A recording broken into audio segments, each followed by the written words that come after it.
बिस्मिल्लाहिर्रहमानिर्रहीम अस्सलाम वालेकुम। क्या हाल चाल है? उम्मीद है कि आप सब लोग ठीक होंगे। मैं हूं तैयबा एहसन और खूब सर्दी को एंजॉय कर रहे होंगे। बड़ों के लिए जो सर्दी है वो तो है ही, लेकिन इस सर्दी में अपने बच्चों को सर्दी से बचा के रखना सबसे बड़ा मिशन था। अल्लाह ताला सबको सेहतियाब करे। जो जो इस सर्दी में निमोनिया का शिकार हुआ है। इतने ज़्यादा केसेस रोज़ खबरों में पता चलते थे कि इतने केसेस आ गया, जितने केसेस आ गए इतने बच्चे ऐसे हो गए। अल्लाह ताला माफ़ कर दे, अल्लाह ताला माफ़ कर दे। अल्लाह ताला इन मौसमों की शिद्दत से बचाए और अल्लाह ताला हम लोगों की गलतियों को माफ़ करे और हमें महफूज रखे।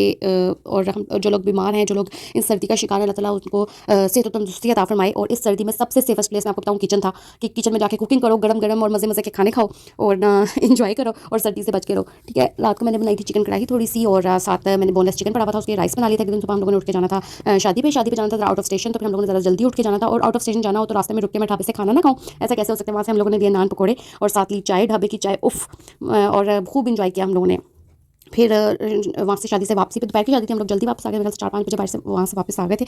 तो उसके बाद फिर रात को ऐसे ने बच्चों को बाहर से खाना ला दिया था, तो हम सब ने थोड़ा थोड़ा वो इन्जॉय कर लिया, क्योंकि अम्मी अब्बू तो कह रहे थे कि मतलब भूख नहीं, हमने नहीं खाना। और सूप, मैंने इतना सूप बनाया ना सर्दी में, मतलब सर्दी से बचने का तरीका था सूप, सूप चाय कॉफ़ी इन 3 चीज़ों के सराउंडिंग रही हूँ मैं इन सर्दियों में। और सूप मैं पहले कैसे बनाती थी कि जब चिकन आता था उसमें 2 बोटियाँ साइड पे कर ली, जब चिकन आया 2 बोटियाँ, तो 6-7 बोटियों से ना मैं उनको क्रश करके बारीक करके बोटियाँ जब मैं डालती थी ना, तो 2 दिन के लिए हमारा सूप बन जाता था। कि मैं 2 दिन के लिए ऐसे कि अम्मी अब्बू ने सिर्फ फ्रेश पीना है, ऐसा ने भी सिर्फ फ्रेश पीना है जब गर्म गर्म बना है, ठीक है, अगले दिन मैं और बच्चे वो पी लेते थे, मतलब इतना बन जाता था। उसके बाद जब अब्बू की बर्थडे थी, हम लोगों ने केक काटा। ये मेरे सबसे बड़े भाई हैं, मतलब ऐसन के सबसे बड़े भाई मेरे जेठ। और जेठ कभी कहा नहीं, क्योंकि मेरे खाला के बेटे हैं, इसलिए उमर भाई सबसे बड़े भाई हैं। और उसके बाद मेरी खाला भी साथ आई हुई थी, तो फिर वो हमारी तरफ रुक गई। वो अब्बू का पता करने आई थी। अब्बू ने, अगर आपने देखा हो, अब्बू जान ने ब्लैक एंड लगाई है, तो उनकी दोनों आइज़ का ऑपरेट हुआ है 15-15 डेज़ के डिफरेंस से ना। तो ड्यूटी बहुत टफ थी उनके साथ, तो उनको करना, मतलब अम्मी अक्सर कहती होती थी, आज 2 बच्चों के साथ हमारे साथ एक और बच्चा भी रह रहा है, मतलब ज़ाहिर है वो इतने एजड हो गए हैं और उनको भी एक प्रॉपर एक तवज्जो की ज़रूरत थी इस वजह से। तो इसलिए ये जिन्होंने जो मुझे इंस्टा पे या टिकटॉक वगैरह पे फॉलो करते हैं, तो उनको पता है कि मतलब जनवरी के स्टार्ट में अब्बू की बर्थडे गुजरी थी, तो फिर मेरे लिए व्लॉग अपलोड करना बहुत मुश्किल हो गया था। तो इस वजह से व्लॉग बहुत लेट आ रहा है। और कॉफ़ी ने भी मेरी ससुराल में मेरी इज्जत रखवाई मतलब ससुराल वालों के सामने, कि इतनी मज़ेदार बनी थी, इतनी मज़ेदार बनी थी। मैं हंस रही थी, मैंने कहा हालांकि उस कॉफ़ी को भी पता है कि ससुराल में इज्जत कैसे रखनी है। क्योंकि अगर मैं सच बताऊँ ना, कि मैंने कभी कॉफ़ी बीट नहीं की और मैंने कभी कॉफ़ी नहीं बनाई। और बहुत ही शौक हो पीने का, तो 3 in 1 या एमन होती थी बाइट, मेरी चाचू की बेटी, और वो बीट करती थी और बस बन जाती थी कॉफ़ी। और चाय पीनी होती थी तो वो फिर मैं बना लेती थी सर्दियों में, मतलब वो भी बनाती थी, लेकिन वो कहती थी कि मतलब मैं उसे कहती थी कॉफ़ी जब पियेंगे ना वो तू बना ली, चाय मैं पिला देती हूँ।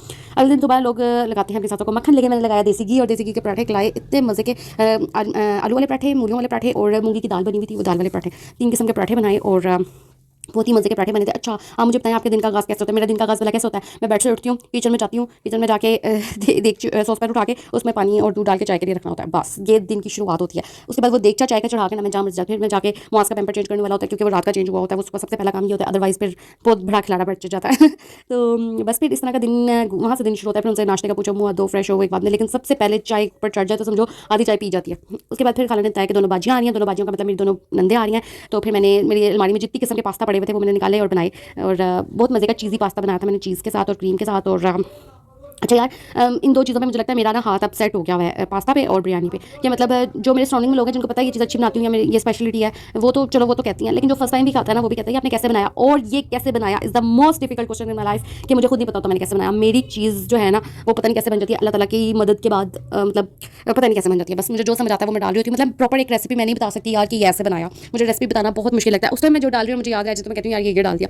तो कई दफ़ा सूखा धनिया वहाँ पे पड़ा होता है, सूखा धनिया एक वैसे एग्जाम्पल दे रही हूँ, तो वो भी मैं खाने में डाल देती हूँ। जब नहीं वो पिसा हुआ होता तो कभी भी, चाहे महीना महीना मैं किसी खाने में सूखा धनिया ना डालूँ, एक वैसे एग्जाम्पल दे रही हूँ। कभी मेरा दिल करता है चाट मसाले की डब्बी नजर आ जाए तो मैं चाट मसाला उठा के अपने खाने में डाल देती हूँ, ठीक है। कभी कभार चाट मसाला कभी जिंदगी में मुझे याद नहीं आया खाने में, मतलब जैसे कोई ऐसी चीज़ बनाई जिसमें चाट मसाला यूज़ हो सकता है खट्टा करने के लिए, रोस्ट वगैरह हो गया तो उसमें डाल दिया।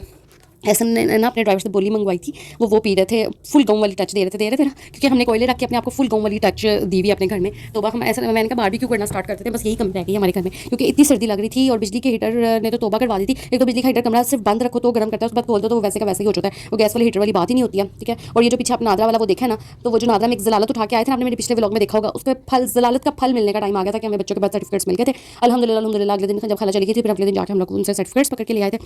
और अब कहते यार मैं तुम्हें अंगीठी ला दूंगा तैयबा, मैं एक दिन सब्र कर लो। तो मैंने कहा नहीं यार, अम्मी कहती हैं चलो तांबिये में जला लो, कोई बात नहीं, अभी इतनी सर्दी हो गई है। फिर तांबिये में रख के मैंने कोयला जलाई। ओके ओके ओके ओके, बहुत बातें हो गई हैं, बहुत ही ज़्यादा बातें हो गई हैं, बातों को यहाँ पे करते हैं खत्म। और सबसे इंपॉर्टेंट बात, प्लीज़ प्लीज़ प्लीज़ प्लीज़ कोई ये ना कहे कि हमारी एक वोट से क्या फ़र्क पड़ेगा। अपने घरों से निकलें, 8 फरवरी को वो जेलें, सब ने जेलें इसलिए नहीं काटी कि आप सब अपने घरों में बैठे, आप लोग अपने घरों से निकलें और जाकर उनको वोट दें, प्लीज़ उनको जितवाएं, उनको आप बताएं कि सही क्या है आपके मुल्क के लिए और गलत क्या है। जो गलतियाँ हुई हैं उनको एक्सेप्ट करते हुए जो बस ठीक है, ओके, मैं किसी पार्टी का नाम नहीं ले रही, मैं किसी बंदे का नाम नहीं ले रही, मैं किसी उसका नाम नहीं ले रही। आप जिसको आपका दिल करता है ना आप जाके वोट दें और आप जितवाएं। मतलब ये वोट आपका हक है, ये वोट आपकी जिम्मेदारी है। मतलब आपकी ये आपकी जिम्मेदारी है कि आप आपकी मर्जी है, आप जिस मर्जी को लाएं और उसको लाके हुकूमत में बैठाएं। आप पे ज़बरदस्ती कोई चीज़ भी इंप्लीमेंट नहीं की जा सकती।